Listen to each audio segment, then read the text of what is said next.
नमस्कार दोस्तों, स्वागत है आप सभी का हमारे YouTube चैनल ऑथ क्लासेस में। तो हम बातें कर रहे थे रे ऑप्टिक्स के बारे में। रे ऑप्टिक्स में रिफ्लेक्शन, रिफ्रैक्शन और एब्जॉर्प्शन के बारे में हम लोगों ने सीखा था। आज हम थोड़ा सा आगे की चर्चा करेंगे और रिफ्लेक्शन के बारे में और सारी जानकारी लेंगे। चलिए रिफ्लेक्शन के बारे में और सारी जानकारी लेते हैं। रिफ्लेक्शन के बारे में हम लोगों ने बेसिक सा समझा था कि रिफ्लेक्शन का नियम क्या होता है, रिफ्लेक्शन के लॉज। तो रिफ्लेक्शन के लॉस तो हम लोगों ने सीख लिए थे कि रिफ्लेक्शन के केवल दो ही बेसिक लॉस होते हैं। कौन कौन से होते हैं? एक तो होता है कि भैया ये आई इंसिडेंस रे, ये हुई रिफ्लेक्टेड रे और ये बनाया नॉर्मल। तो angle I equals to angle R, यानी कि angle of reflection equals to angle of incidence होता है। दोनों एंगल इक्वल होते हैं। पहला लॉ ये होता है और दूसरा होता है कि ये जो इंसिडेंट रे बनी हुई है और ये रिफ्लेक्टेड रे बनी हुई है और ये नॉर्मल है, जो ये क्या है नॉर्मल, तीनों ही सेम प्लेन पर लाई करते हैं। तो ये बेसिक से लॉस थे जो हम लोगों ने पिछले लेक्चर में सीखा था। आज हम इसके आगे की चर्चा करेंगे और रिफ्लेक्शन के नियमों को, रिफ्लेक्शन के लॉस को थोड़ा सा और अप्लाई करके उसके एप्लीकेशन को समझते हैं। चलिए ठीक है भैया, देखते हैं। तो कोई सा भी एक हम बनाते हैं कि किसी एक टाइप का स्क्रीन लगाकर, मिरर लगाकर रखा गया है। देख लेते हैं, कोई एक पैराबोला शेप में एक हम लोगों ने मिरर का शेप दे दिया है। मिरर का शेप दिया है, पैराबोला टाइप का एक मिरर है, जो अंदर साइड से क्या है, अंदर साइड से सिल्वरी कर दी गई है इसमें, यानी कि पॉलिश कर दी गई है। और बाहर साइड का इसका जो सरफेस है वो कैसा है, रिफ्लेक्टिंग सरफेस है। रिफ्लेक्टिंग सरफेस यानी कि परावर्तक तल है, बाहर से रेज आएंगे और टकरा के वापस चले जाएंगे।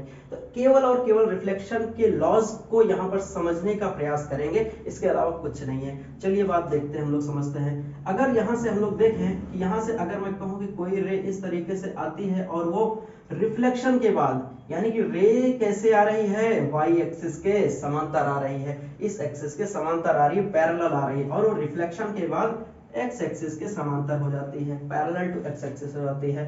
तो अगर मैं कहूं कि ये पॉइंट कोई P है, यानी कि इंसिडेंट पॉइंट कोई P है, P कामा Q इसके कोऑर्डिनेट्स हैं, तो अगर मैं कहूं कि P पॉइंट के कोऑर्डिनेट्स कितने होंगे ये निकालना है, तो कैसे निकालेंगे? तो सिंपल सा तरीका यहाँ पे हम लोग लगाएंगे कि भैया यहाँ पर बनाएंगे क्या, नॉर्मल बनाएंगे। और नॉर्मल बनाएंगे तो क्या होगा, I इक्वल्स टू R, ये हुआ अपना I और ये हुआ अपना R, यानी कि angle of incident equal to angle of reflection. चलिए अब हम देखते हैं, मानते हैं कि ये ग्राफ जो हम लोगों ने बनाया हुआ है, ये जो मिरर बनाया हुआ है, ये कुछ equation y equals to 4x square पे सेटिस्फाई करता है। यानी कि ये जो मिरर बना के रखा हुआ है, ये किस ग्राफ के इक्वेशन पे सेटिस्फाई कर रहा है, y equals to 4x square. Okay ठीक है। तो यहाँ से अगर मैं कहूँ कि यहाँ से अगर इस पे टेंजेंट बनाएंगे तो ये होगी नॉर्मल, ये हो गई अपनी। तो नॉर्मल और टेंजेंट के बीच का एंगल कितना होता है, 90 डिग्री का होता है। सिंपल सा तरीका है। हमको क्या फाइंड आउट करना है, हमको इस पॉइंट P के कोऑर्डिनेट्स फाइंड आउट करने हैं, इसके कोऑर्डिनेट फाइंड आउट करने हैं। चलिए भैया कैसे करेंगे, चलिए देखते हैं। अगर मैं कहूँ कि ये एक्सिस, ये जो y एक्सिस के पैरेलल इंसिडेंट रे थी और ये y एक्सिस, ये x एक्सिस के पैरेलल रिफ्लेक्टेड रे है, तो x एक्सिस और y एक्सिस के पैरेलल है, तो इनके बीच का टोटल एंगल कितना बनेगा, 90 डिग्री।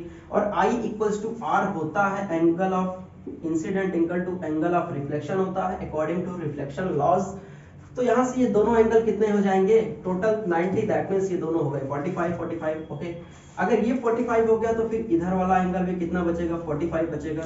तो ये हो गया 45, दैट मींस कि x एक्सिस के पैरेलल एक लाइन है रिफ्लेक्टेड रे और उससे टेंजेंट का जो एंगल बन रहा है वो 45 है। दैट मींस यहाँ पर स्लोप की वैल्यू 45 डिग्री tan 45 होगी। यानी कि अगर मैं इस पॉइंट पर इस ग्राफ के लिए टेंजेंट निकालूंगा तो उसका जो स्लोप आएगा वो स्लोप कितना आएगा, tan 45 आएगा। भैया कितना आएगा, tan 45 आएगा। तो यहाँ पर अगर हम लोग स्लोप निकालते हैं तो स्लोप क्या होता है, tan 45 इक्वल्स टू स्लोप कितना आ जाएगा, यहाँ से 1 आ जाएगा। tan 45 की वैल्यू कितनी हो गई, 1 हो गई। ओके, बट एक और तरीका है यहाँ पर स्लोप फाइंड आउट करने का। क्या तरीका है कि इस ग्राफ को क्या करेंगे, डिफरेंशिएट कर देंगे y के रिस्पेक्ट में। तो y के रिस्पेक्ट में डिफरेंशिएट करेंगे तो क्या मिल जाएगा, यहाँ से y dash equals to 4, sorry x के रिस्पेक्ट में डिफरेंशिएट करेंगे, सॉरी ये x के रिस्पेक्ट में डिफरेंशिएट करेंगे तो क्या होगा, y डैश इक्वल्स टू 4 2 जा 8x। अब 8x इसका डिफरेंशिएशन हो गया, पॉइंट है P जिसके फाइंड आउट करने हैं कोऑर्डिनेट, ओके। और स्लोप हम लोगों ने निकाल लिया है कितना 1, दैट मींस ये स्लोप अब किसके बराबर करेंगे 1 के, तो यहां से निकल आएगा 8x इक्वल्स टू 1 और x इक्वल्स टू 1/8, यानी कि हम लोगों ने उस पॉइंट P के कोऑर्डिनेट्स में जो उसका x कोऑर्डिनेट होगा वो हमने फाइंड आउट कर लिया, दैट इज 1/8।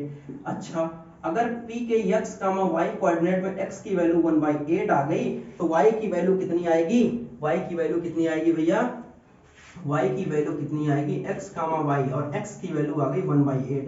तो अब इसी 1/8 को उठाकर इस ग्राफ में रखेंगे तो वैल्यू निकल कर आती है 1/8 का स्क्वायर 1/64 और 4 मल्टीप्लाई करेंगे तो 1/16, यानी कि 1/8 1/16। तो इस पॉइंट P के जो कोऑर्डिनेट्स निकल कर आ गए वो कितने आ गए, इसके कोऑर्डिनेट आ गए भैया 1/8 1/16। तो इस तरीके से हम लोग किसी भी ग्राफ को जो कि एक मिरर का काम कर रहा है उस पर ये पॉइंट हम लोग फाइंड आउट कर सकते हैं। चलिए एक ऐसा ही दूसरा एग्जांपल लेते हैं, ओके।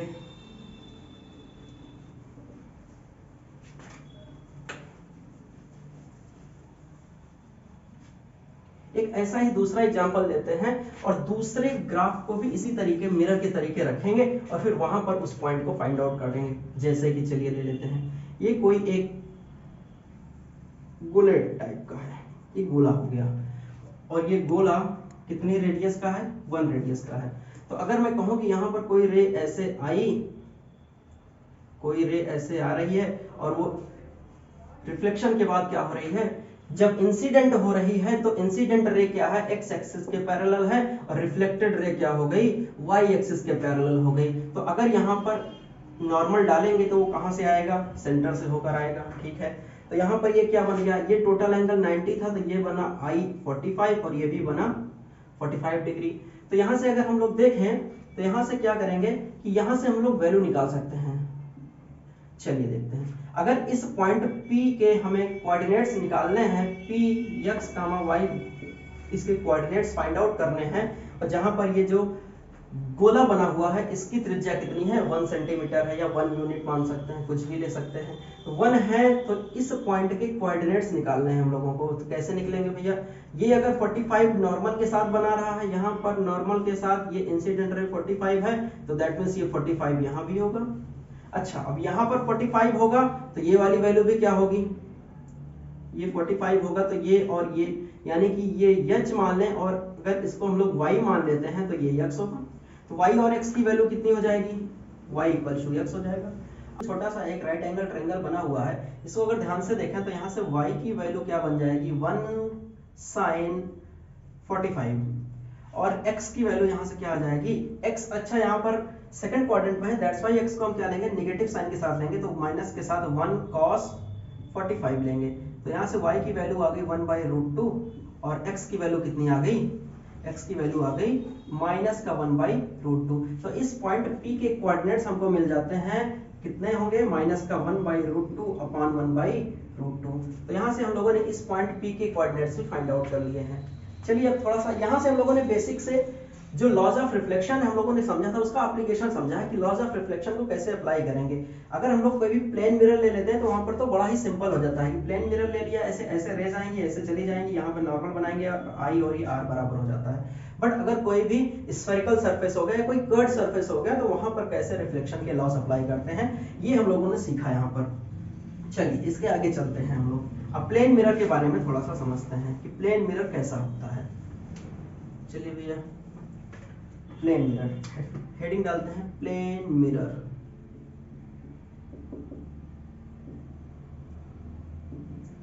प्लेन मिरर क्या है, नाम से क्लियर होना चाहिए कि एक मिरर होगा। मिरर क्या होता है भैया, मिरर एक ऐसी सरफेस होती है जहां से रेज रिफ्लेक्ट होकर बाउंस बैक होकर पीछे की तरफ उसी मीडियम में चली जाती है, तो वो मिरर होता है।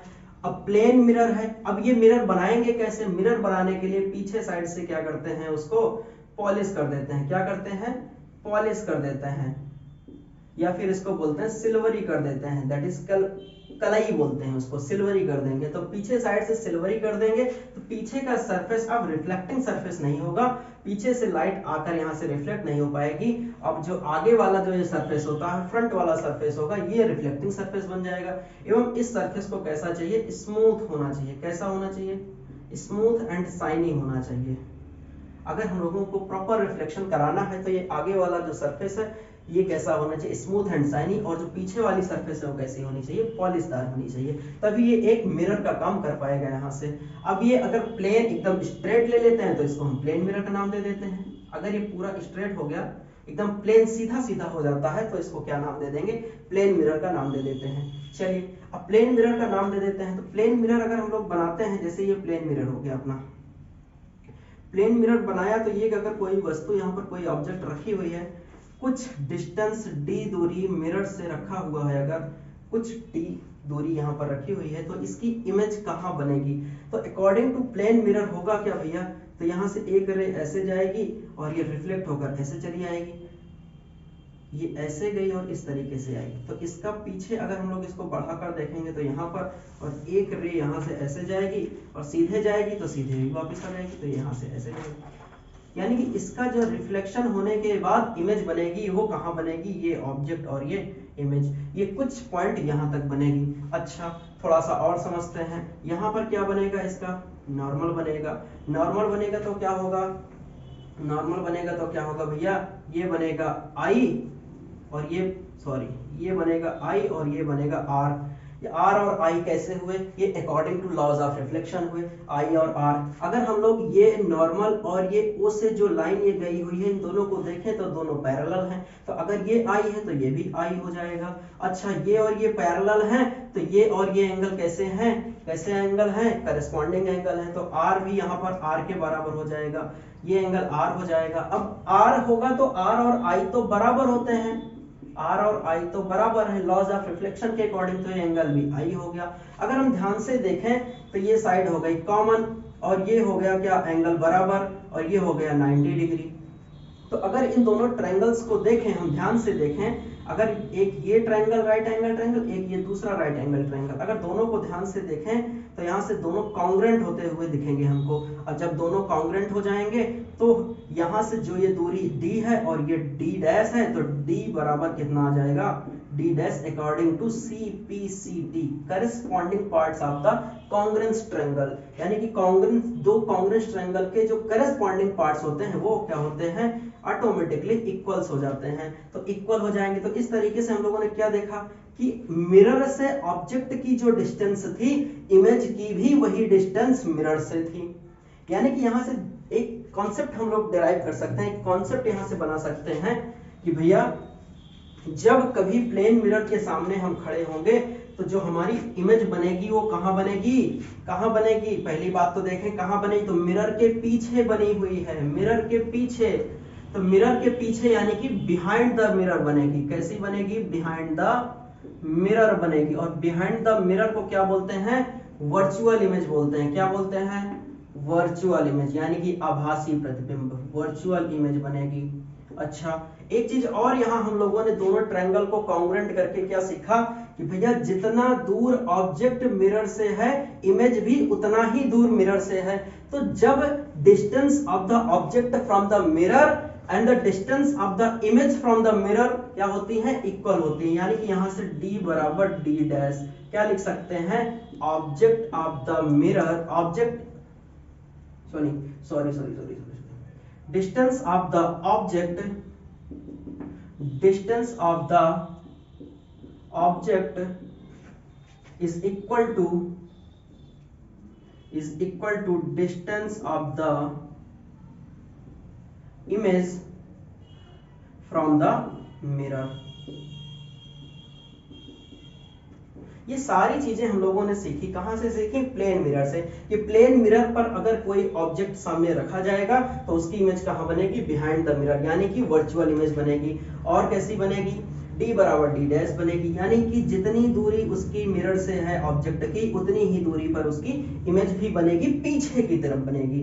तो ये सारी चीजें हम लोगों ने सीखी किसके बारे में, प्लेन मिरर के बारे में सीखी हैं।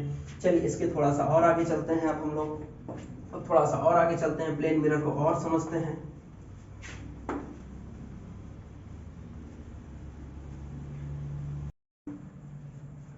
फील्ड ऑफ व्यू भैया, फील्ड ऑफ व्यू का मतलब क्या है भैया, ऐसी फील्ड जहां से व्यू को देखा जा सके। तो कहां से देख सकते हैं, तो ज्यादा से ज्यादा ऊपर इंसिडेंट रे ये हो सकती है और तो रिफ्लेक्ट होकर रे ऐसे आएगी, ज्यादा से ज्यादा नीचे रे इस तरीके से इंसिडेंट होगी तो इस तरीके से रिफ्लेक्ट होगी। तो यानी कि अगर किसी को इमेज देखनी है, व्यू देखना है, तो उसको इसी के बीच में आना चाहिए, तभी तो रिफ्लेक्टेड रेज उसकी आंखों में जाएगी, और रिफ्लेक्टेड रेज अगर आंखों में जाएगी तभी तो वो व्यू यानी कि इमेज को देख पाएगा। और इमेज को देखना है तब क्या करना पड़ेगा, उसको अपनी फील्ड व्यू में आना पड़ेगा। तो फील्ड ऑफ व्यू का मतलब क्या है कि ऐसी फील्ड जहां से व्यू को देखा जा सकेगा। तो जहां से व्यू को देखा जा सके, जहां से इमेज को देखा जा सके, उस पूरी फील्ड को क्या बोलते हैं, फील्ड ऑफ व्यू बोलते हैं भैया। अच्छा भैया चलो थोड़ा सा और आगे चलते हैं, इसके थोड़ा सा और आगे चलते हैं कि फील्ड ऑफ व्यू बनाते हैं। अच्छा फील्ड ऑफ व्यू और बनाते हैं, इसके बेसिस पे और एप्लीकेशन समझते हैं। ये बनाया हमने एक मिरर भैया, और अब ऑब्जेक्ट को मिरर के सामने नहीं रखा बल्कि थोड़ा सा नीचे रख दिया, थोड़ा सा नीचे रख दिया।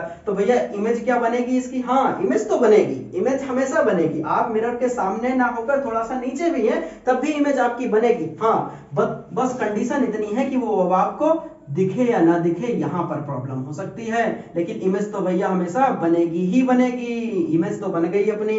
अच्छा इमेज आपको कब दिखेगी, जब आप अपने क्या होगे, फील्ड ऑफ व्यू के अंदर होगे। फील्ड ऑफ व्यू के अंदर आने के लिए सबसे ऊपर की रिफ्लेक्टेड रे और सबसे नीचे की रिफ्लेक्टेड रे के बीच में आना पड़ेगा, तभी आप अपनी इमेज को देख पाओगे, तभी आप क्या कर पाओगे, फील्ड ऑफ व्यू में आओगे, तभी इमेज को देख पाओगे। अच्छा भैया चलो देखते हैं बनाकर। तो यहां से हमने एक रे डाली ऐसे और गली गई चली गई वो ऐसे, तो ये बन गया। अच्छा ज्यादा से ज्यादा ऊपर तो भैया हम यहीं तक जा सकते हैं, तो ये गई और ये ऊपर इस तरीके से जा सकती है।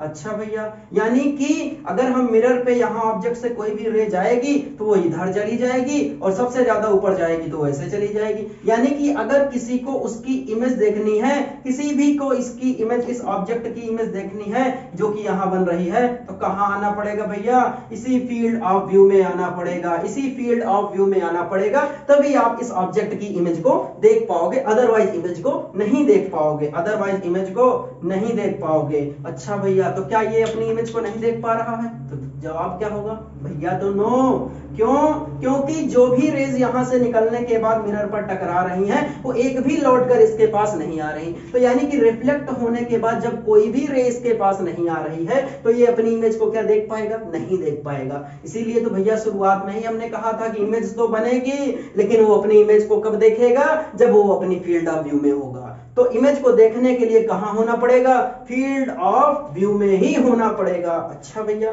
चलिए थोड़ा सा और इसको समझते हैं, फील्ड ऑफ व्यू को, फील्ड ऑफ व्यू के एप्लीकेशन को और अच्छे से समझते हैं। अच्छा भैया चलो देखते हैं। फील्ड ऑफ व्यू ये बनाते हैं, हम एक कोई मिरर बनाते हैं और मिरर की लेंथ ले लेते हैं कुछ 10 मीटर। ओके भैया 10 मीटर ले लिया। यहां पे हमने क्या रख दिया, यहां पर हमने किसी भी ऑब्जेक्ट को चलाना शुरू कर दिया। क्या किया, चलाना शुरू कर दिया। और ये क्या है, यहां से इसकी दूरी कितनी है मिरर की, मान लेते हैं 2 मीटर है। अच्छा भैया इस ऑब्जेक्ट की, जो ये ऑब्जेक्ट है ये चाल से कुछ चल रहा है ऊपर की तरफ, जिसकी चाल कितनी है 2 मीटर पर सेकंड है। सपोज कर लेते हैं कि 2 मीटर पर सेकंड से ऊपर की ओर जा रहा है, और कुल लेंथ की, कुल मिरर की लेंथ कितनी है, तो 10 मीटर है। तो भैया क्वेश्चन यहां से है कि फॉर हाउ मच टाइम ये अपनी इमेज को देख पाएगा, यानी कि ये अपनी इमेज को कितने टाइम के लिए देख पाएगा, तो ये क्वेश्चन है हमारा। तो भैया अपनी इमेज को देखने के लिए सबसे बेसिक कॉन्सेप्ट क्या बताया हमने, कि अगर इसको अपनी इमेज देखनी है तो रिफ्लेक्ट होने के बाद रेज उसके पास आनी चाहिए। रेज उसके पास आने चाहिए का मतलब क्या हुआ कि इस ऑब्जेक्ट को अपनी फील्ड ऑफ व्यू में होना पड़ेगा। तो भैया अगर ये यहां पर है सामने तो रे ऐसे जाएगी और ऐसे जाएगी, ऐसे वापस आकर इसके पास आ जाएगी और यहां कहीं इमेज बन जाएगी। बिल्कुल सही, यानी कि रेज रिफ्लेक्ट होकर इसी के पास आ रही है। थोड़ा सा आगे चलते हैं, थोड़ा आगे चलते हैं, यहां पर पहुंच गई, यहां पहुंचेगी तो यहां से रेज ऐसे जाएगी और ऐसे वापस आ जाएगी और यहां पर इसकी कहीं यहां पर इमेज बन जाएगी। बिल्कुल भैया, तो रेज मिरर में टकराई और इसके पास आ गई, इसका मतलब क्या हुआ, इसको अपनी इमेज दिख रही है, इसको अपनी इमेज दिख रही है, क्योंकि रेज रिफ्लेक्ट होने के बाद सीधा इसकी आंखों में आ रही है। अच्छा भैया थोड़ा और ऊपर चलते हैं, थोड़ा और ऊपर चलेंगे तो यहां पहुंच गए। यहां से अगर रेज अब ऐसे जाएंगी तो ऐसे टकरा के वापस आ जाएंगी और इसकी इमेज कहाँ बनेगी, यहाँ कहीं पीछे की तरफ इसकी इमेज बन जाएगी। अच्छा भैया, अच्छा थोड़ा और आगे चलते हैं, थोड़ा सा और अगर आगे चलेंगे यहाँ पहुंच जाते हैं, तो यहाँ से अगर अब मिरर पर रेज डालेंगे तो भैया यहाँ से ऐसे आएगी। अब ये टकरा करके वापस इसके तरफ नहीं जाएगी, बल्कि वो कुछ ऐसे चली आएगी। यानी कि अब रिफ्लेक्ट होने के बाद रेज उसके स्वयं के पास नहीं जाएगी, बल्कि दूसरी डायरेक्शन में जा रही है, दूसरी तरफ जा रही है। तो दूसरी तरफ जाने से मतलब क्या हुआ कि भैया अब ये अपनी इमेज को देख नहीं पाएगा। इमेज तो भैया इसकी कहीं यहाँ कहीं बनेगी, इमेज तो इसकी कहीं यहाँ पर बन जाएगी, इमेज बनने में कोई प्रॉब्लम नहीं है। लेकिन यहाँ पर जो क्वेश्चन है कि वो अब अपनी इमेज को क्या देख पाएगा, तो भैया नहीं देख पाएगा। क्यों? क्योंकि अब मिरर से रेज टकरा करके उसके पास वापस नहीं जा रही हैं, अब वो दूसरी जगह पर जा रही हैं। तो भैया क्वेश्चन यहाँ पर है कि वो कितनी देर के लिए अपनी इमेज को देख पाएगा। तो हमने यहाँ पर प्रॉपर तरीके से समझा है कि केवल जब वो इस पॉइंट से और इस पॉइंट के बीच में होगा तभी अपनी इमेज को देख सकता है। तो इस पॉइंट से इस पॉइंट तक की दूरी कितनी है भैया, यहां से यहां तक की दूरी कितनी है, वो सिंपल सी कितनी है, मिरर के बराबर है। कितनी? मिरर के बराबर, यानी कि 10 मीटर है। 10 मीटर कितना है, मिरर का लेंथ है, 10 मीटर मिरर की लेंथ है। तो भैया ये चाल कितनी है, 2 मीटर पर सेकंड, यानी कि कितनी देर के लिए वो अपनी इमेज खुद देख पाएगा, तो डिस्टेंस 10/2 यानी कि कितना, 5 सेकंड के लिए भैया, कितना, 5 सेकंड के लिए, यानी कि वो आदमी 5 सेकंड के लिए अपनी इमेज को देख पाएगा और उसके बाद फिर अपनी इमेज को नहीं देख पाएगा। उसकी इमेज बनेगी, ऑब्जर्वर पूरा कोई दूसरा रखेंगे तो इमेज जरूर वो देख पाएगा,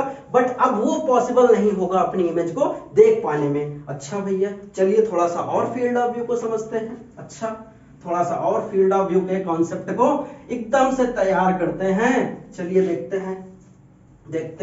हैं फील्ड ऑफ व्यू को। ये हमने बनाई कोई एक्सिस और ये रखा एक मिरर रख दिया यहाँ पर।